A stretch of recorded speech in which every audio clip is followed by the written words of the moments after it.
Hi everybody and welcome back to Epic Specials.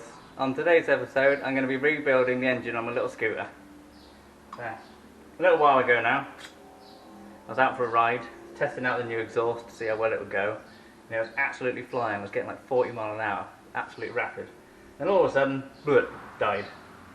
And as you can see, melted the piston and it's fused the piston rings into the piston. Brilliant. Luckily it didn't damage the board too much. It has scored it slightly. I don't know if you can see in there, but I've honed the bore out, so I'm going to see if I can get away with just a new piston. Now, ordered a new piston off eBay. #1 parts place. There we go. Nice shiny new one. £20. So let's crack on and get it fitted.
So that was a bit of a fiddly faff, but I got there.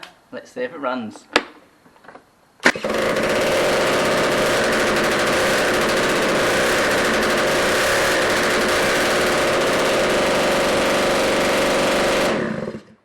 It runs.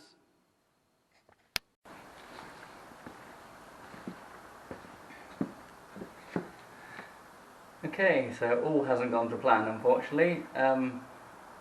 Started the bike up after putting it all back together, and it ran, and I was just doing a running in procedure, and I turned it off as you're supposed to, and when I went to restart it, it wouldn't start again. So unfortunately the new piston hasn't fixed it. I'm going to need a piston and barrel that are matched together. I'm guessing the score marks in the barrel were too much, and once the piston's bedded in it's lost compression again and it's not working. Now, after a bit of research on how two-strokes work, I sort of discovered that it was my fault that the original piston melted. Now, when I made the exhaust a lot shorter than it was originally. I didn't realise this was going to be a problem, but it turns out that the length of the exhaust is quite critical to the size of the engine. And the whole point of this expansion chamber is when new fuel and air comes into the cylinder, a certain amount of it gets lost out the exhaust port. And the reason for this expansion chamber is the pressure wave in the exhaust travels through, and as it gets to this narrow bit, the pressure wave bounces back and goes back down the exhaust, and that pressure wave pushes the fuel and air mixture that escapes out the exhaust port back into the cylinder so it can be burnt. If the exhaust isn't the correct length, that pressure wave doesn't happen at the right time. So then that fuel and air that escapes just disappears into the exhaust and doesn't get burnt. Because the oil is mixed in with the fuel to lubricate the engine, basically the engine was running lean. It wasn't getting as much fuel and air as it needed, and in turn wasn't getting enough oil that it needed, and I think that's what killed it. So unfortunately the scooter's still dead, and that is going to be it for the time being. I am not spending any more money or time on the scooter. It was supposed to just be a winter project. We're now in the middle of summer and it's still not done. I've got other things I want to do. I want to spend time and money on the Assassin, as you've seen in the other videos, so unfortunately the little scoot's going to be laid to rest for the time being. I will get back to it, but just not right now. So, thank you for watching. I'm sorry to the 7 people that have been interested in the scooter build, but it will come back.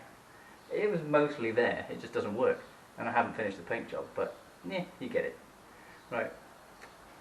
I hope you enjoyed the video. If you did, please like and subscribe, and I'll catch you again soon. Cheers.